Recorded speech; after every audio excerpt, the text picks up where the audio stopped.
All right, great, man. Let's bring Ted in.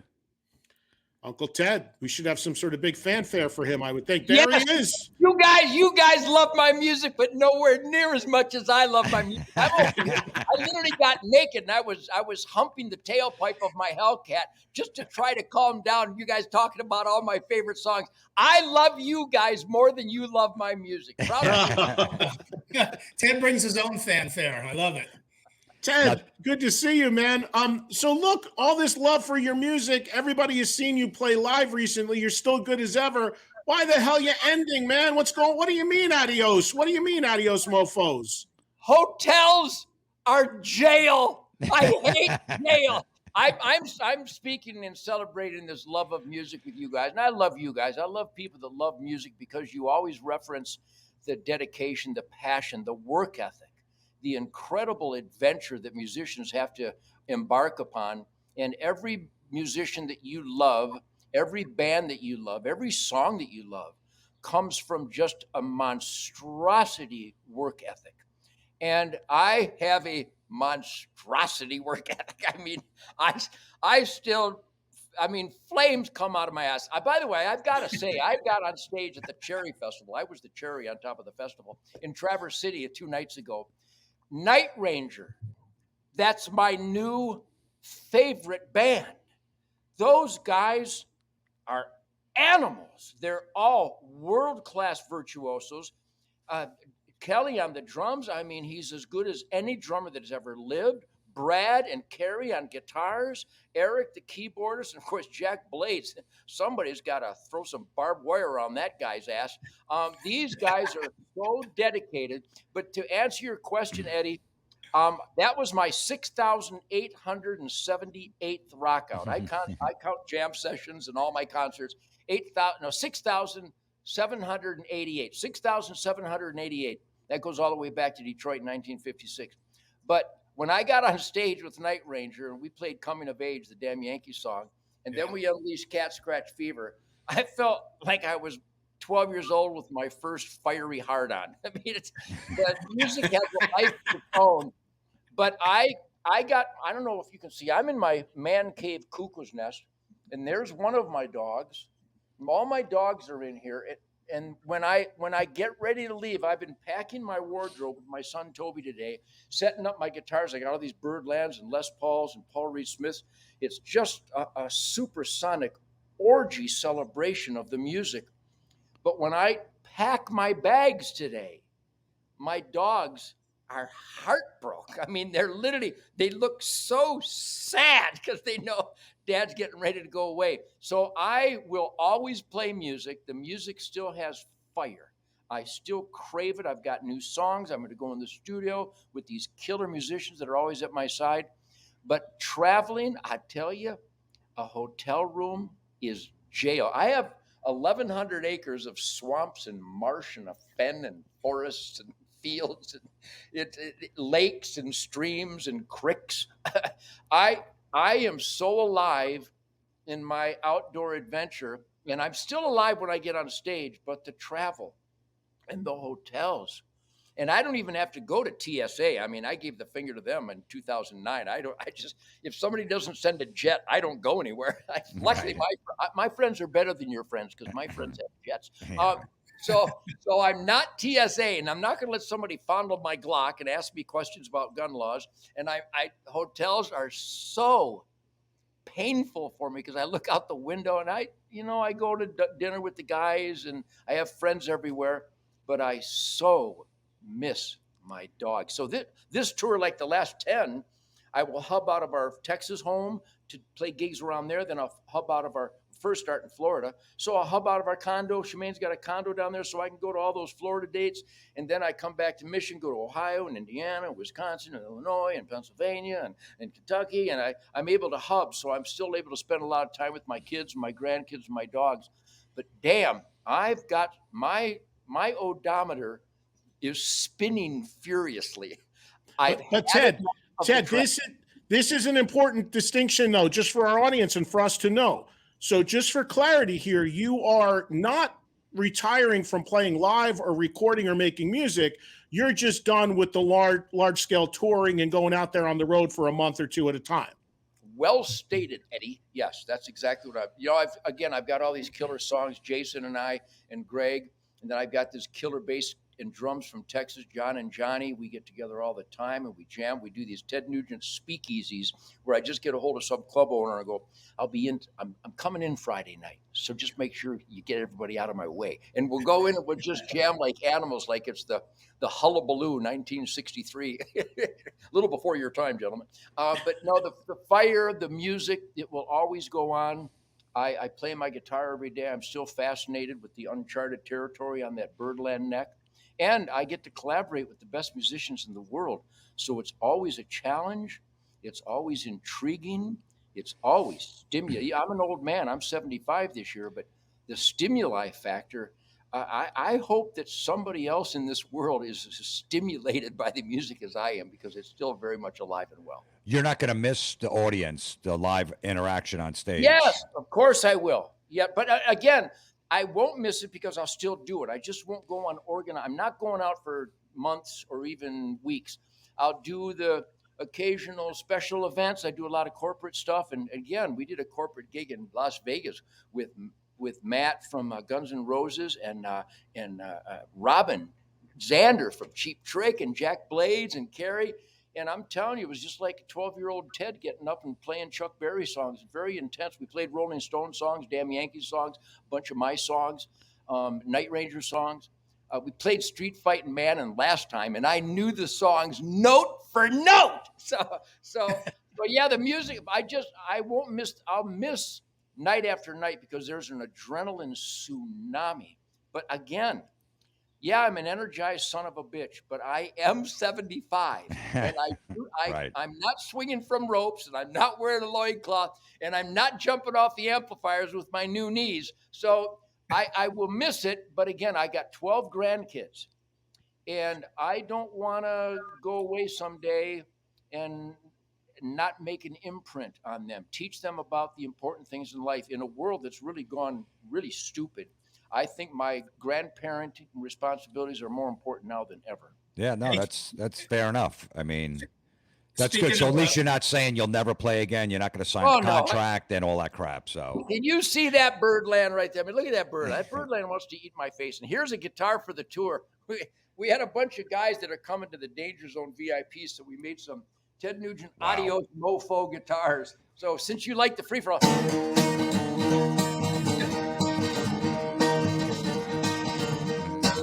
we can celebrate it eternally. The music is eternal. It's here forever. How lucky are we, huh? Well, how lucky are you? And you always pay tribute not only to your incredible catalog, but to the incredible musicians who have played in your bands over the years. So, seeing as this is Adios Mofo, the final tour, do we expect to see any former members maybe jumping up, surprising here and there along the way? Well, I keep in touch with a lot of guys. In fact, my guitar player from the Amboy Dukes, 1965 in Arlington Heights, Illinois, Gary Hicks, he lives down in Florida, and he doesn't play anymore, so he's not going to get up on stage with me.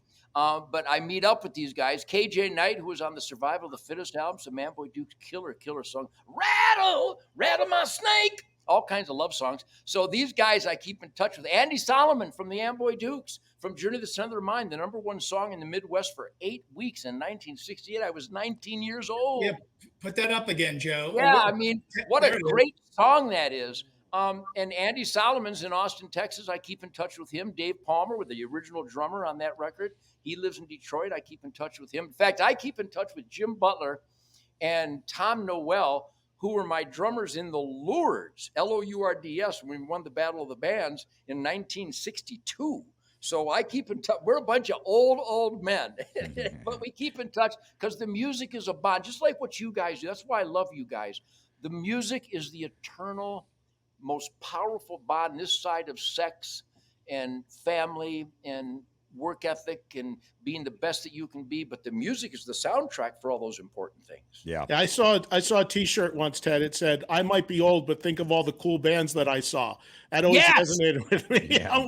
And now we're all older, and we can all relate to that. Hey, I want to ask you, going back to Damn Yankees for a second. So now you played And I agree with you on Night Ranger. They're 40 years in, as good as ever, Unbelievable. 100% live. They sing great. I mean, Kelly had a heart attack and he's still playing drums. Jack just had a little scare. Thank God he's okay. They're amazing, amazing band. But you've now played Damn Yankee Song with Jack twice. You did it at the private event you mentioned here in Vegas where I am, and you did it publicly just recently as well. What was it like for you playing a Damn Yankees tune, reconnecting with Jack, and you know the audience is always asking if you'd ever bring Tommy and Michael in and do a show again? Did this maybe grease the wheel a little bit for that? I would hope so. I don't think so, but as I've told all three of you guys forever, we never say never. I mean, I keep in touch with Tommy and Michael and Jack. I mean, we'll always be Damn Yankees, and we all crave getting in a room together. Hopefully it'll be my barn, my cuckoo's nest, because there's more ammo here. We all really have a great craving, because we know when we get together, there's a mystical electricity in the air, because we're all raised by all the black heroes. We all know those original blues and gospel and rhythm and blues songs. So we start jamming, and that's where all this Damn Yankees music comes from. But the funny thing is, I had not played Coming of Age. What was it? The last Damn Yankees tour was 93, wasn't it? I hadn't played Coming of Age. Well, I guess I got up with Styx in Maine one night. That was when anyhow, I got up on stage and played Coming of Age with Styx one night back in 2011, maybe. So I had played it one time, but it's not like I listened to it and practiced it, but I played it. And even Jack's hugged me, said, that was perfect. It was exactly like the record. Even the guitar solo, I played the guitar solo note for note because it imprints on me. Now, regarding a reunion, again, we're older. We all have kids and grandkids. Tommy tours with Styx like a madman. I mean, Leonard Skinner, do they ever sleep? I mean, Michael Cardelloni, the amount of gigs those guys do, and Jack's on the road all the time. And we all love our band music. Tommy loves playing Styx music, and he has a responsibility to those guys. Yeah. And Jack loves Night Ranger, and he has a responsibility to those guys. Michael is a genuine member of the Leonard Skinner team, and he has a responsibility to those guys. I have a hard time because I hunt so much, and I have so many other activities in my life that I don't go out for long tours. That's why Greg Smith will not be touring with me this summer, because he's on a tour with the Turtles, this summer jam they do, and they offered him a 7-month tour. I could only offer him 6 weeks. So with my blessing, you got to do what you got to do. But again, I got Johnny Big from Texas, just an animal bass player monster. So we're tight and we're friends. But when Styx is done Styxing, Tommy doesn't want to go on the road.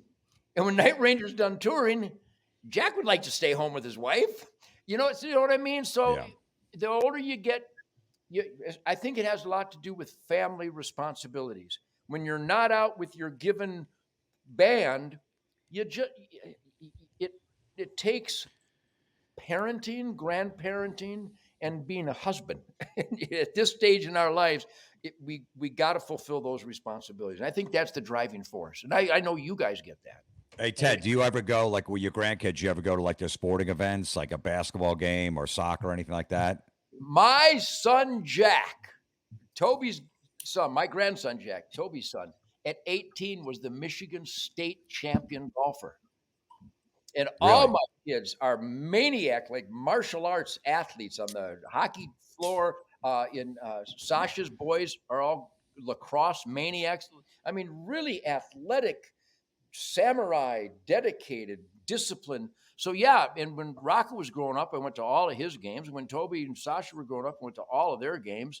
And it's a proud moment, but man, what a pain in the ass. You drive it all over.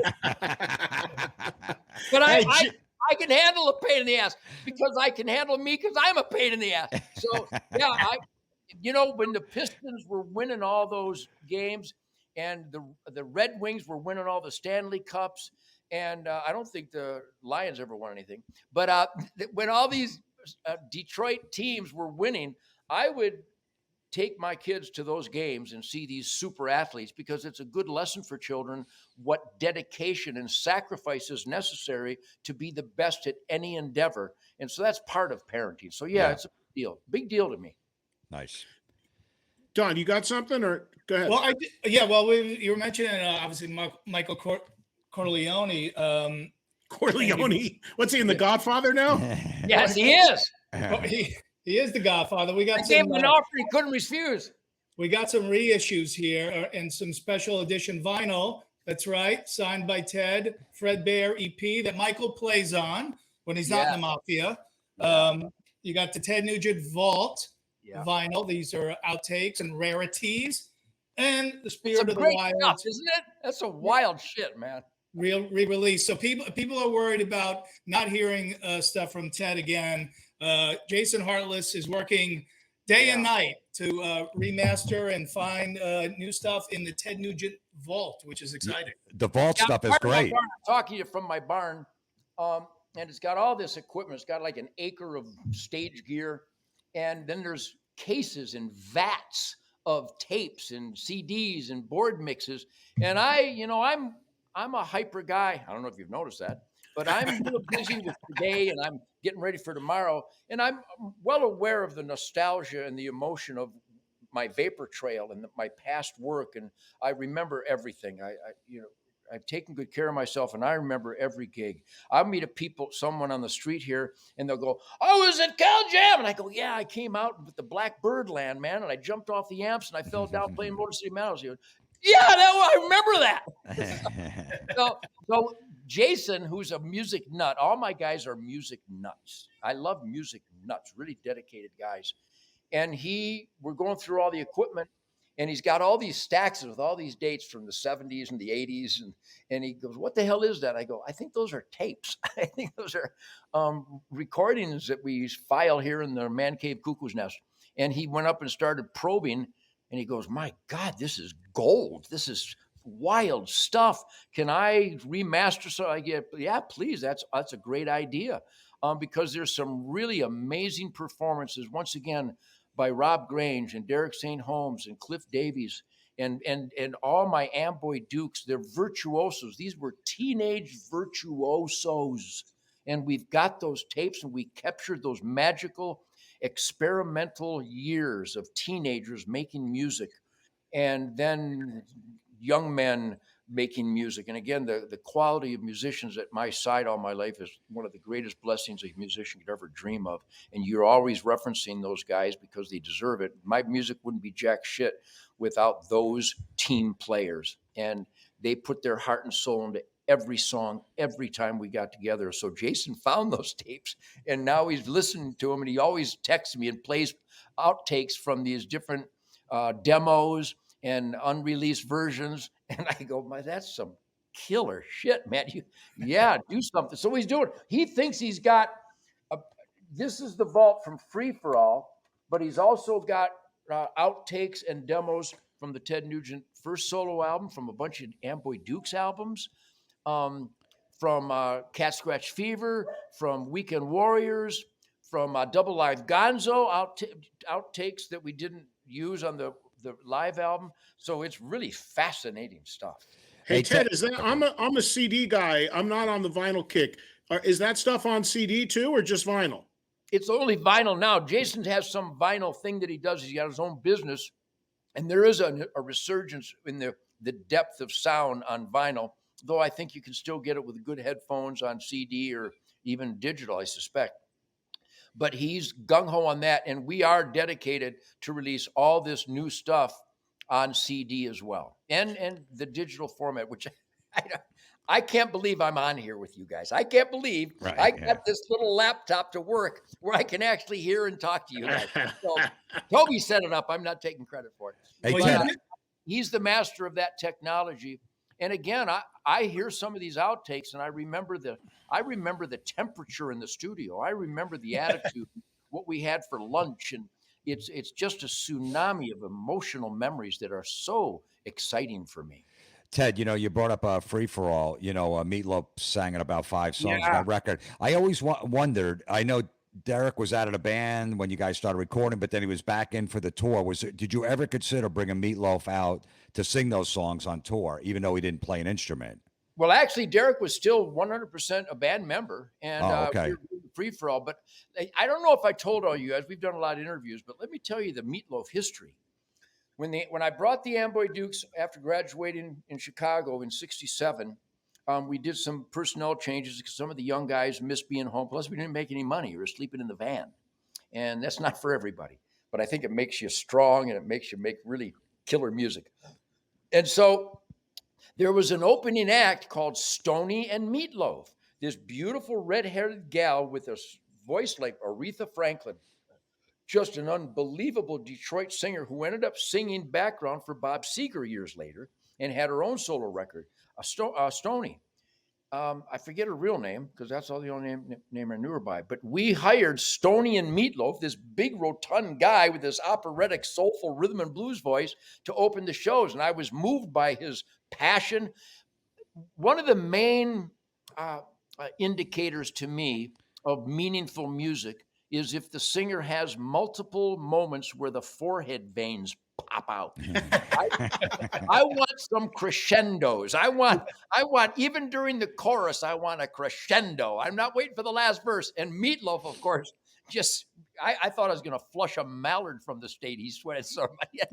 So Stoney and Meatloaf opened, and when it was time to do Free for All, I remember Street Rats. I don't know how the electric guitar sounds with this technology. It probably sounds horrible. Does this sound? Oh, it sounds good. Yeah. Guitar? Sounds great. So I go.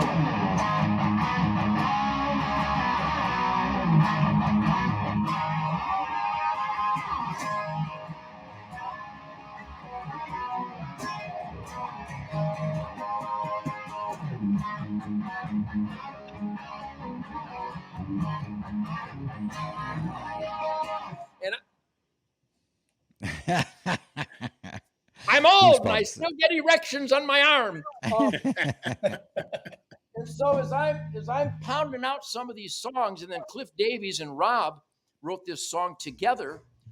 And the reason I hired Derek to begin with is because I was singing all the songs as three-piece Amboy Dukes, but I'm writing these songs that I can growl out and I can scream out, and nobody else can sing Wango Tango or Motor City Madhouse. But when I wrote Stranglehold, I didn't really write it. I just kind of formulate this thing. And I knew that Derek's voice would be perfect. Well, I knew that Meatloaf's voice would be perfect. And why not? Why not reach out? So I called Meatloaf and he was excited to do it. Here's a fascinating thing though. When they talk about the history of Meatloaf, they seem to miss 1975 and 1974. They never mentioned that his first public thing was singing on my records. And he did an unbelievable job. And he and I were dear friends throughout that era. So there's another perfect example of the quality of work ethic and dedication and talent that I've been so surrounded with all my life. Meatloaf was a positive asset to our soundtrack of life. Hey, Ted, I always wanted to ask you about this. So a lot of what we've been talking about with your music, and even we did our respective top 6 Nugent songs before you came on, which was incredibly difficult because your catalog is so vast. But there's a part of your catalog that I think gets a little bit overlooked, and that's the 80s period, because we all know for artists from the 70s, when the 80s rolled around, MTV became a thing, a lot of artists had a hard time adjusting to that. And a lot of artists struggled with the visual. But I love the stuff you did, like Little Miss Dangerous and the Penetrator album with Tied Up in Love, which was a great song on there too. So I think that period of your catalog gets a little bit overlooked. How do you feel about that period? And how did you feel adjusting to this new thing called MTV and trying to adapt to all these, new young bands at the time that, were dressing up looking like they looked? Well, number one, Eddie, thank you. Thank you for referencing that, because, there's so much about my career that is just fascinating. We need a documentary, Ted. Yeah. We need a definitive documentary. We have a whole film crew going on this tour. Good. We have a whole film crew going to document all this insanity. Well, here Sadie's angry. What's Sadie? She just heard you were going on tour. Yeah. What's Sadie? Are you angry? Well, come in. Come see me. This is why Ted's not touring anymore, because of that dog right there. Yeah. That's my girlfriend. What? Well, I'm sorry. Maybe you're a little Miss Dangerous. And don't forget, if you can't lick them, lick them. That's another classic from the 80s. All right, enough already. Go lay down. Go bite a duck or something. Good girl.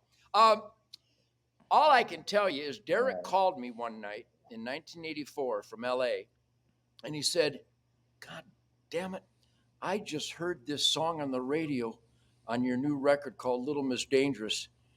That's the best thing you've ever done. That's the most outrageous, grinding, sexy, pulsating song." And I said, "You might be right."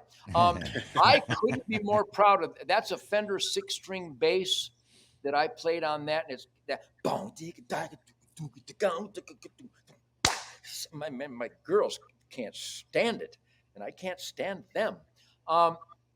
Yes, it's powerful chapter in my musical career, but you use the word adapt. I'm not real good at adapting. And let's talk about how sexy the Little Miss Dangerous record is.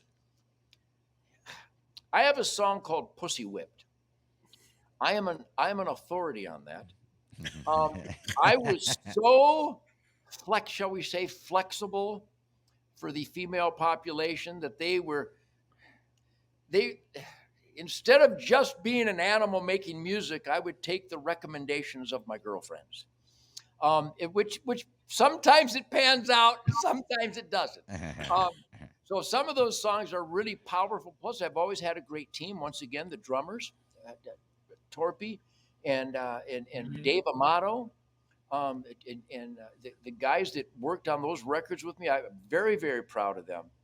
But I don't think the industry was adapting. I think the industry was going with trendiness and fashion and looks instead of grunt and grind, that I was still addicted to that rhythm and blues pulsation. So I was constantly bombarded by the record companies to change and do different stuff. What Brian Howe did on Tied Up in Love, what an amazing voice. What a great guy. We lost him a couple years ago. So I am such a primal, instinctive guy. I don't listen to directions very well unless you're like really sexy, skinny girl. And in those days, I didn't listen to the record company. But remember, I've told all you guys this before. The record company in 1974 said I shouldn't record Stranglehold because it's too long. Nobody listens to guitar solos, and it didn't have a chorus. So I broke all those rules, and Stranglehold is the foundational grindmaster song of all times, if I do say so myself. Of course. We played that song as we felt it. They thought we should edit it, and I said, if you edit it, I'll shoot you. Thus the 8-minute single. I consider my compositions sacred. That's my statement. Yeah. I'm not. They tried to make me change lyrics, and I said, hang on. If you want to change lyrics, I recommend you write a song, and you can change those lyrics. This is my statement. I believe this stuff. Whether it's a funny song like Wango Tango, which I really believe, or it's a Fred Bear tribute to a fallen hero, or it's a Stranglehold song defying the industry. Here I come again, and I'll be like a dog in heat. You tells me by the clamor I'd like to tear up the street. I've been smoking for so long, you know I'm here to stay. I got you in a stranglehold, motherfucker. Get the f out of my way. So I stuck to my guns, literally and figuratively. And that era, I still am very, very proud of those songs. I hear those songs on Michigan radio a lot. And I think it's really, in fact, if you go to my Facebook, people are mentioning some of the deep cuts from those more obscure years. And again, the musicianship, the sense of gratification coming out of a studio, working up a sweat and getting tight and practicing and focusing on the integrity and the authority of the compositions and the sounds of the instruments. It's quite an adventure. But all my teammates have always been dedicated.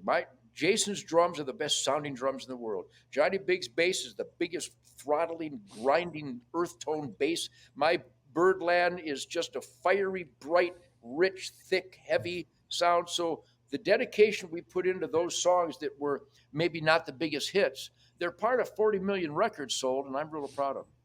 Hey, Ted, we only got a couple minutes here before we have to wrap up, and everybody can hear this incredible catalog and see Ted on this tour about to begin. But the good news is he's not done, and Ted will still be out there bringing it for a while longer. But we do a segment to close the show called This or That, where we pit two albums against each other and we argue about which is the better record. And we're doing two of your records, so if you'll indulge us and chime in, we would appreciate that. So let's do it right now. This versus that here on this week's That Rocks, and we're pitting two classic 70s Nugent albums against each other, the self-titled debut and the other all-time classic, Cat Scratch Fever. Jim, you want to start? Oh man, this is, I mean, that's impossible. It is. It really is. That's why we do it.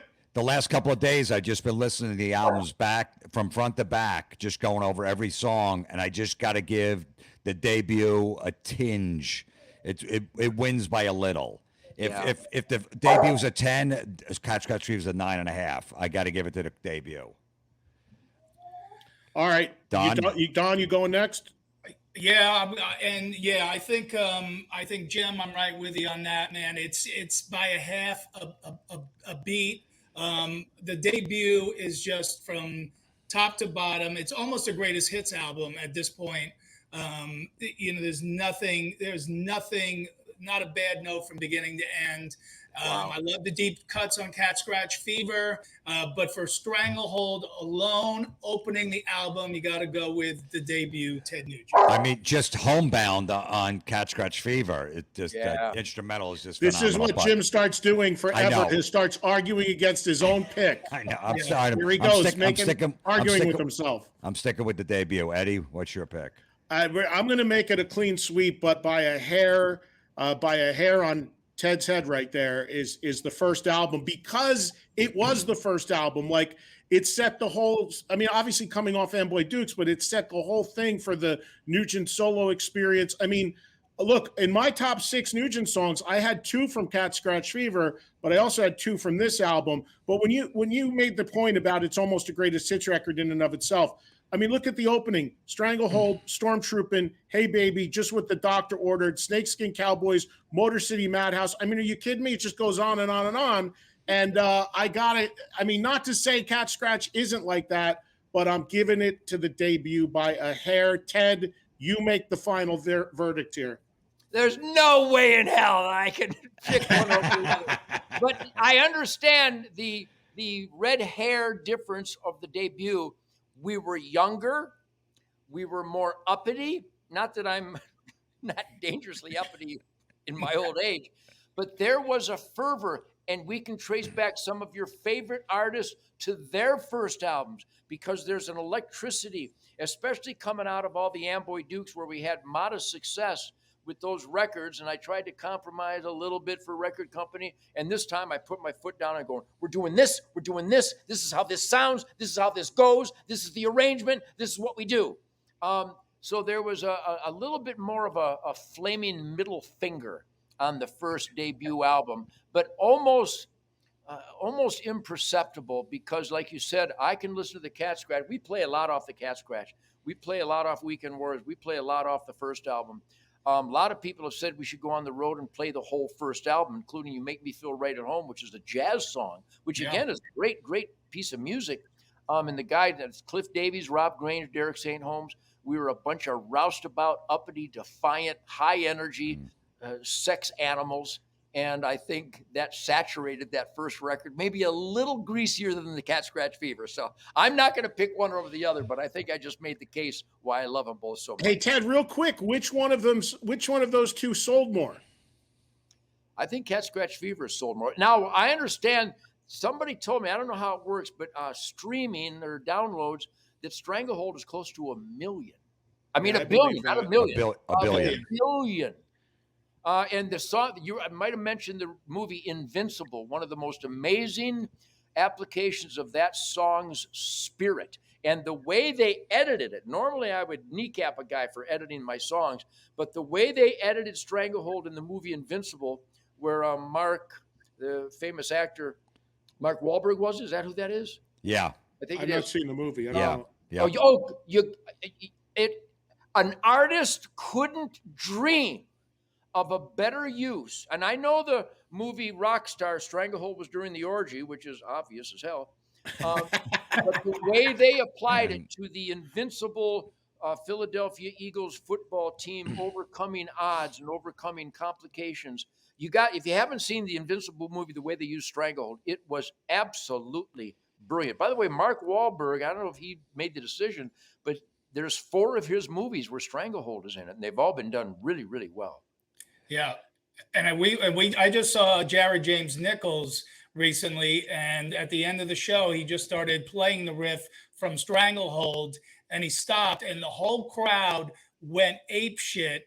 And he turned to the band. He goes, "We got to play it now," because everybody was going nuts. And I know you've heard him do it as well. And I think he really did. And he looks like Ted. He looks like Ted on the cover of the first record, for Christ's sakes. Yeah. Toby Keith plays Stranglehold every night. Kid Rock and Hank Jr. play Cat Scratch Fever every night. So Pantera covered Cat Scratch Fever. Yes, they play Cat Scratch Fever, and the Ramones did Journey to the Center of Their Mind, and a couple other bands did something. Yeah, I'm honored. I'm really good expressing myself, but I'm helpless to convey my sense of happiness and gratification. What my music, what people express to me everywhere I go, what my music means to them, it's out of body. The music they claim that my music has saved their lives. It brought their families together. They got their first piece ass and their second piece ass. Yes. Hey, Ted, we gotta wrap up. I gotta ask him one more quick question, Ted. I hate to put you on the spot, even though I'm not putting you on the spot, because I know what your answer is going to be. Is Double Live Gonzo the greatest live album of all time? Without question, it is such a firestorm. And I know there's a lot of great ones out there, and I salute them all. But for piss and vinegar and flame throwing musicianship and the tightness and the defiance and the middle fingers on fire, there's not even a close second. And it's really live, right? Unlike most 70s records, it's actually live. Yes, the only overdub was there was a technical complication with Rob's bass on "Baby Please Don't Go" down in San Antonio. Suck my bonio. It's so funny. If you listen closely, my screaming at the end. So I literally, in emergency, they said there's something wrong with, it's the bass. There was a short and it was coming in and out. So in a quick moment, I grabbed a Fender P bass and I overdubbed the entire bass part on "Baby Please Don't Go" on the Double Live Gonzo album. But that's the only overdub that exists. Yeah, you can feel it because it's raw. It's that album and Aerosmith Bootleg are the only true live records because they're raw and it sounded like when you were in the room seeing the bands back then, which is why I think one of the reasons makes them so great. Ted, thank you for the time. Good luck on the tour. Man, we can't thank you enough for being a friend and being a guest on the show. And you'll be seeing all of our mugs out there at one of those tour dates coming up. Yeah, it's always good to spend time with people that really appreciate the music, love the music. I love you guys, Don, Jim, Eddie. You guys represent all music lovers every time you open your mouth because you look deep into the soul of the music, the musicians, the dedication, where it comes from. So really, I salute you guys. I use the word blood brothers, the Native American term for people who are with each other and are there for each other. And we're musical blood brothers. And that's the ultimate connection, I think. I appreciate thank you, man. We feel the same way. We appreciate it very much. Thanks for joining us today, man. Good luck on the tour. Travel safe. Yeah, thanks. Godspeed, man. Live it up. Thanks. See you, Jersey. So wait, quick. I got some quick Ted plugs here. The Adios Mofo 2023 tour starts on Florida, July 12th. The Ted Nugent Spirit Campfire podcast streams Friday at 10 p.m. Eastern on Real America's Voice, and the Nightly Nuge streams daily on Facebook. And the award-winning Ted Nugent Spirit of the Wild television show is the most watched series on the Pursuit channel. For all things Ted Nugent, go to tednugent.com. All right. Beautiful. Well, that was awesome. Hey, what's up, everybody? It's Don. Thanks for watching that clip. If you'd like to see more stuff like that, check out these clips right here. And hey, why not join up, become a member, hit that join button, and you'll get access to exclusive content content, content, content.